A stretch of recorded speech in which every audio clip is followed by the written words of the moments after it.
What's going on, boys? Thanks to our patrons and Fiverr customers, subscribe to our Patreon free for behind-the-scenes stuff, arm yourselves, life stuff.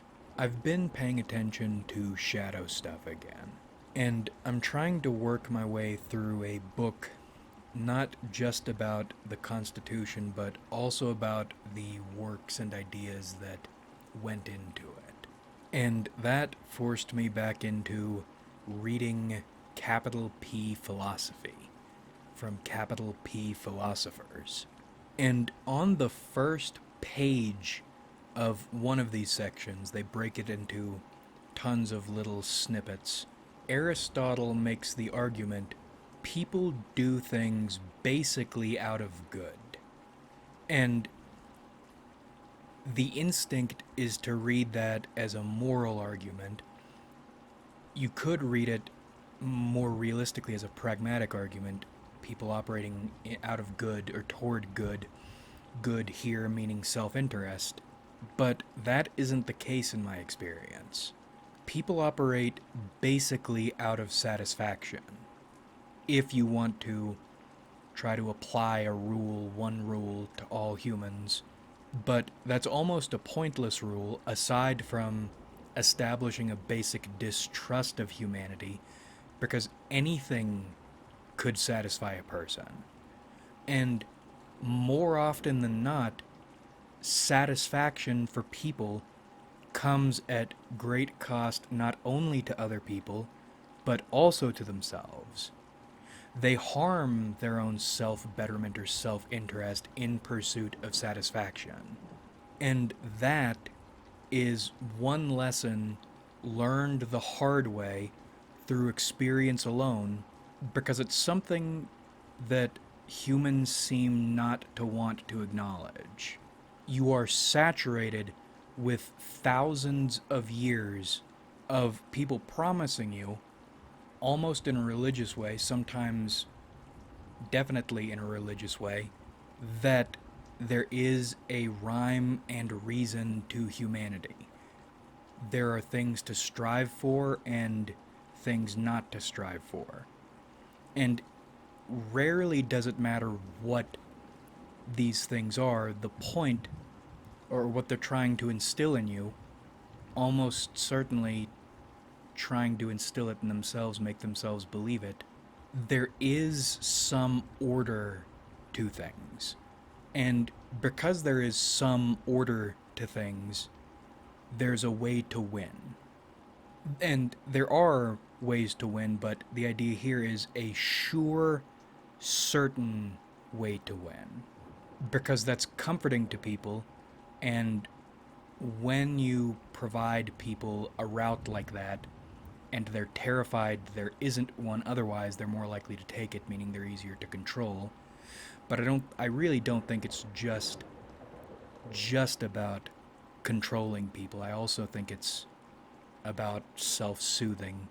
The trouble is there isn't one of these paths, and with humans, if you don't have chaos as a big part, the main part of what they are and what they do and what you do, any victories you have, you'll come up with reasons you won, but ultimately it's fortune. Things lined up enough. Or, if you look at it in an ethereal way, the bridge you walked materialized and held long enough for you to cross it. The reality of what people are is frightening. Remember when Machiavelli said suicide attacks existed, but just about no human being would ever commit one? Instability is the only self-evident truth, or one of them. And when you learn these lessons the hard way, which is the only way to learn them, because unless you learn them the hard way, you won't know them. You won't know them to the extent you will act on them. You'll learn anything. You'll adjust. You start doing things by necessity you never would have considered doing before.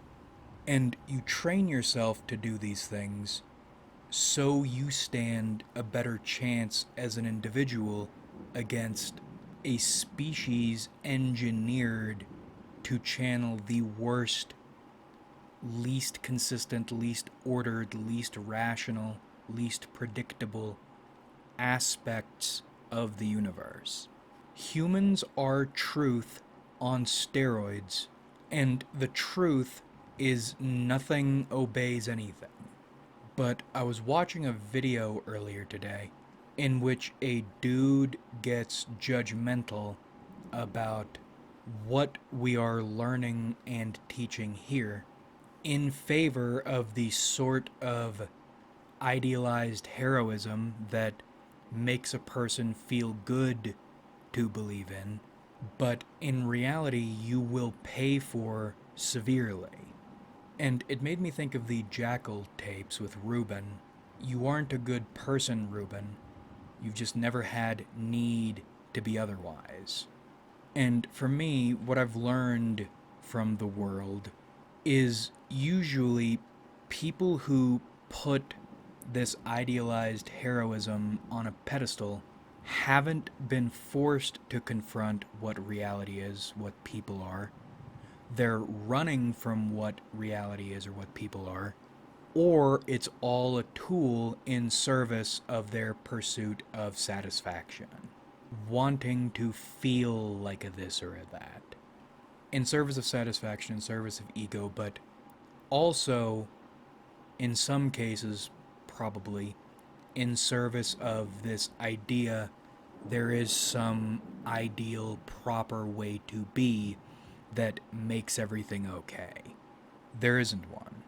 Even engaging in the stuff we do here, think about here, talk about here, doesn't make everything okay and will never make everything okay. We are pursuing satisfaction as much as anyone else is. Nonetheless, this dude's grandstand didn't just strike me as wrong, but also hurt my feelings.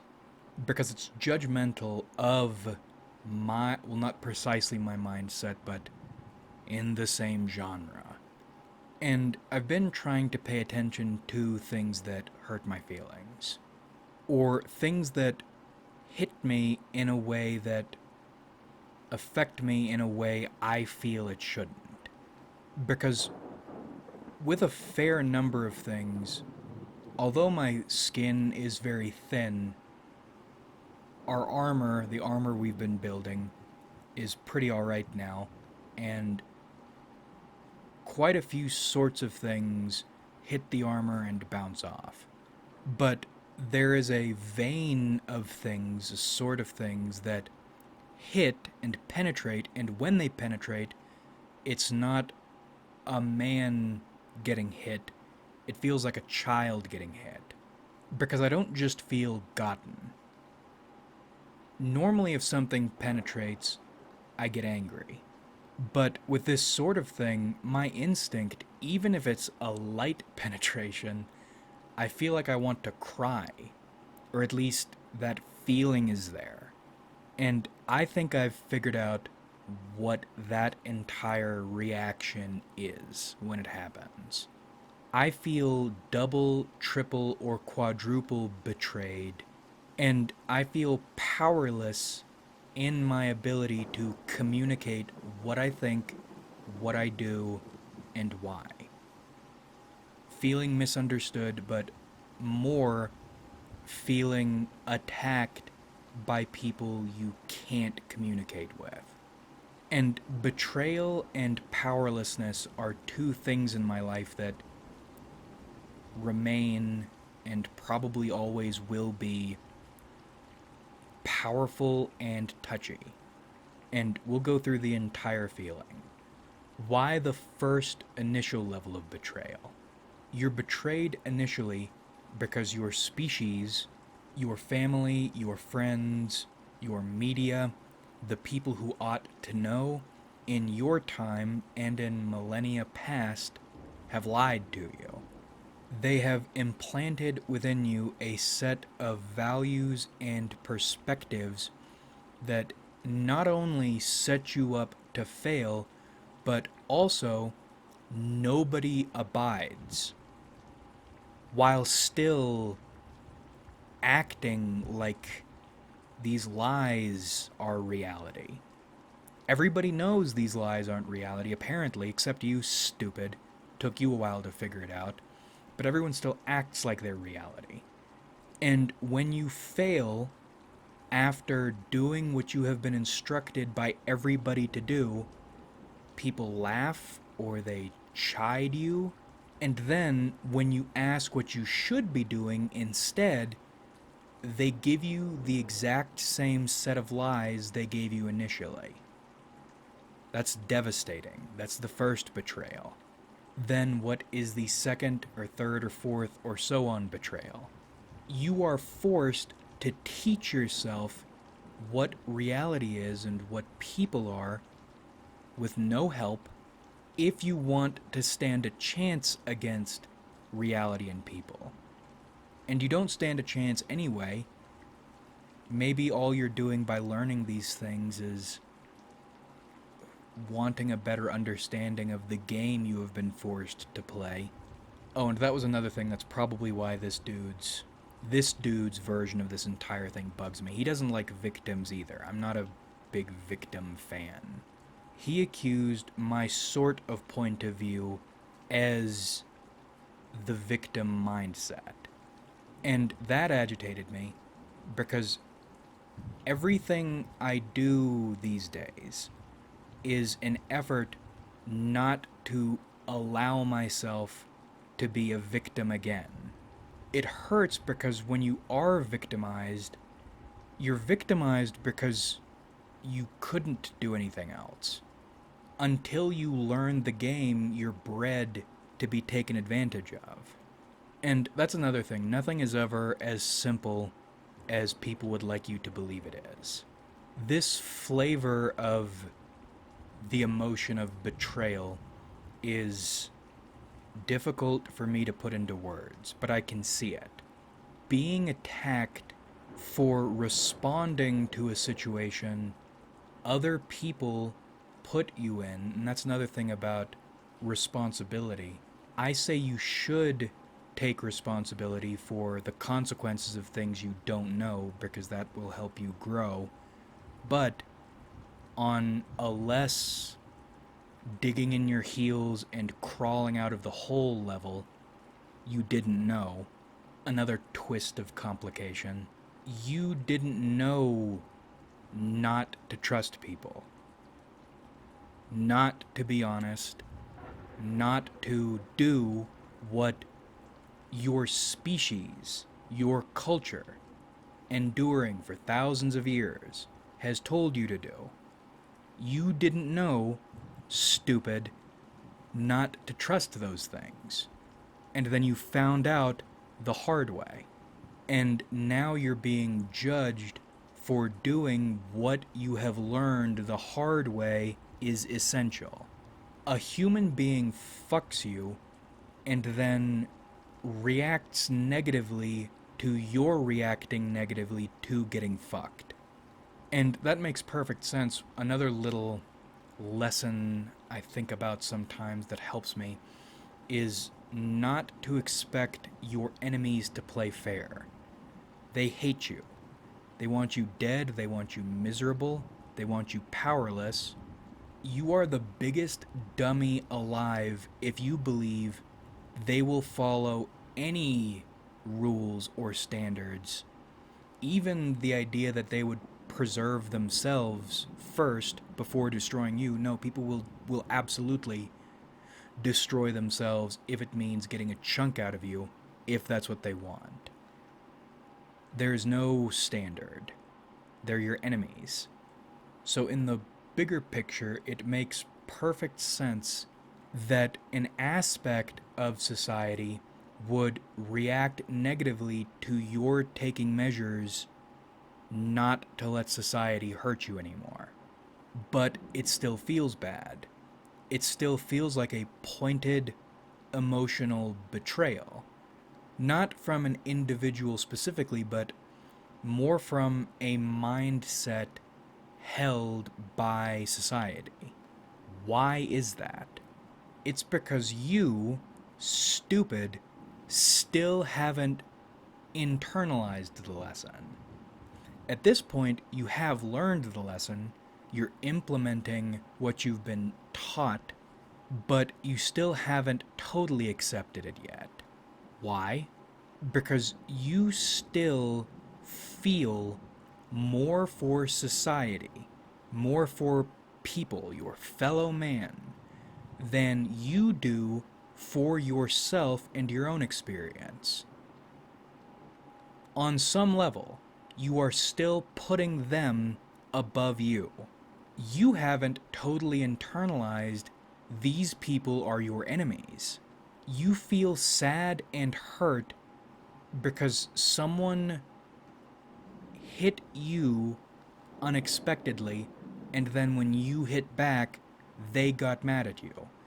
You, pussy, feel mistreated. You feel you've been treated unfairly when there's no such thing as fairness, and you know that. You learned that. You've learned that repeatedly, and it still, on some level, hasn't clicked. You're demonstrating your belief there are grounds you can be betrayed on.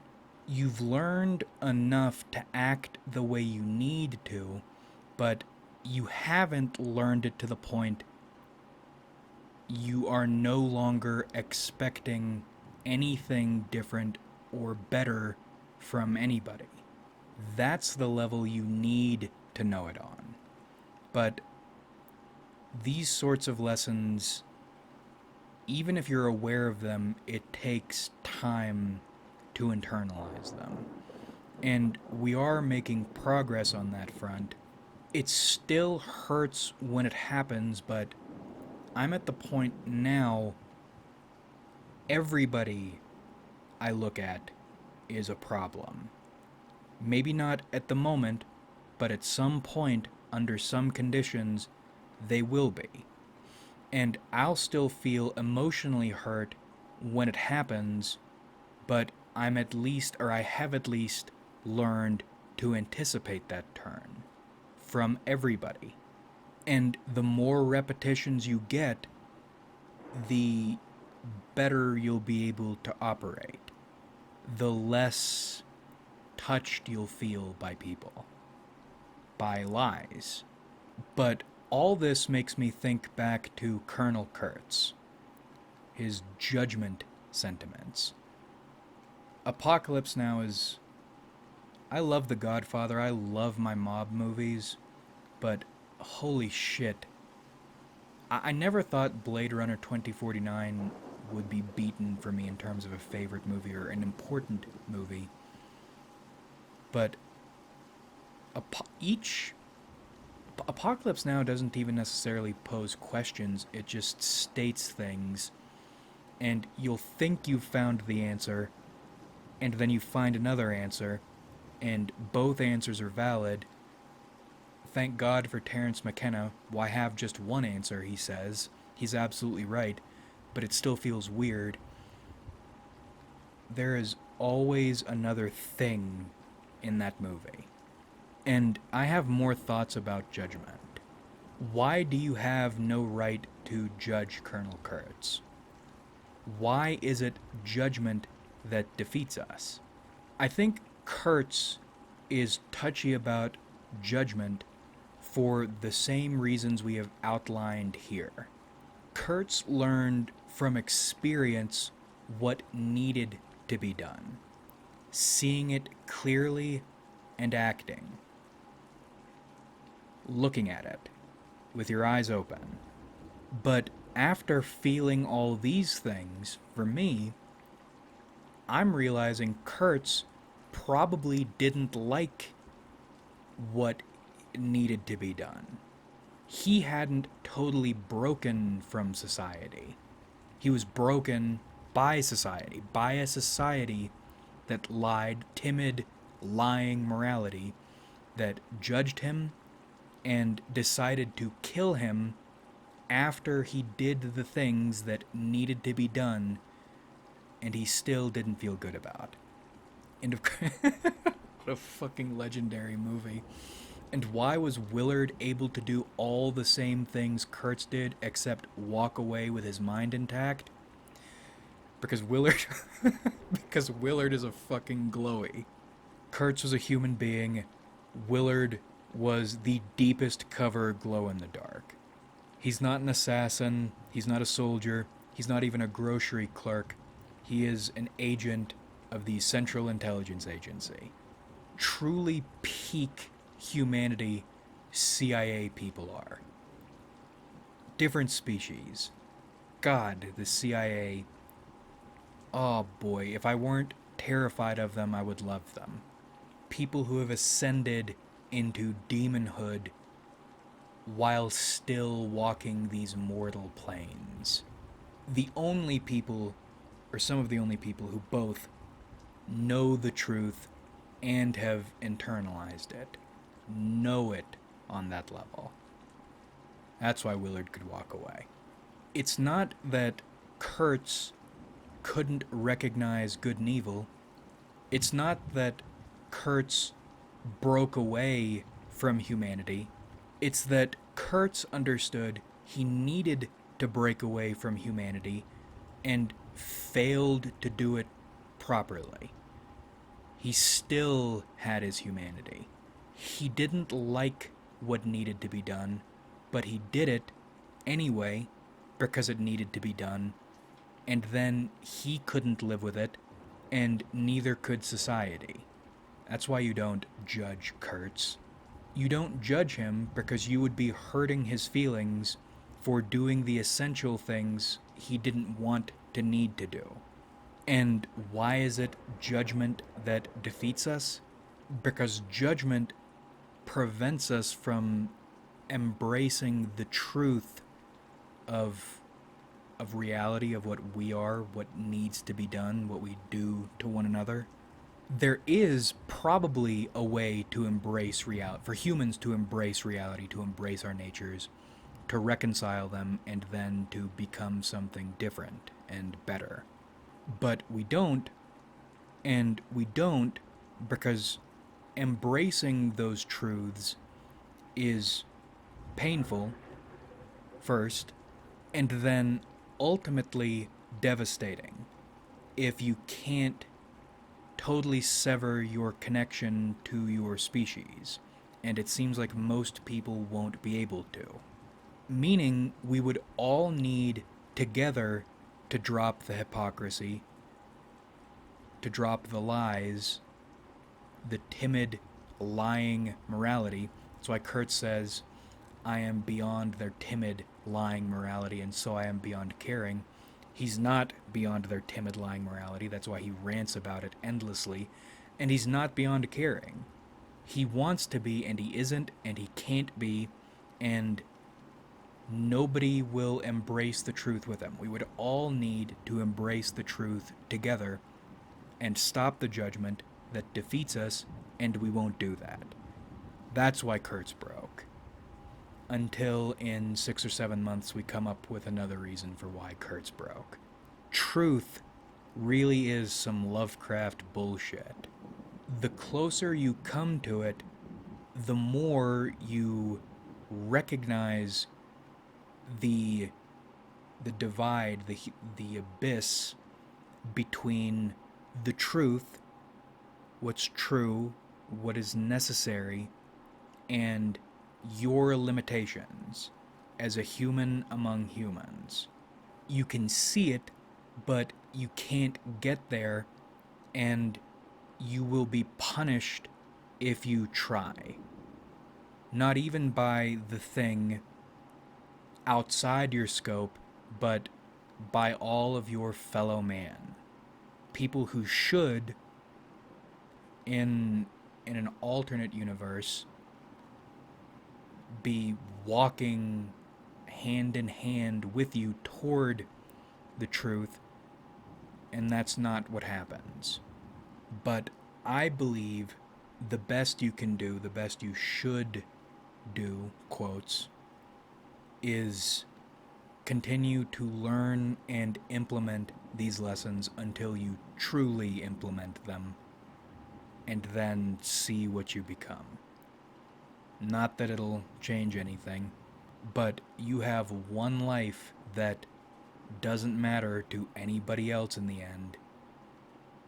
So, if you need to live, you should follow whatever that thing is that's calling you. Like if you enjoyed, subscribe if you haven't.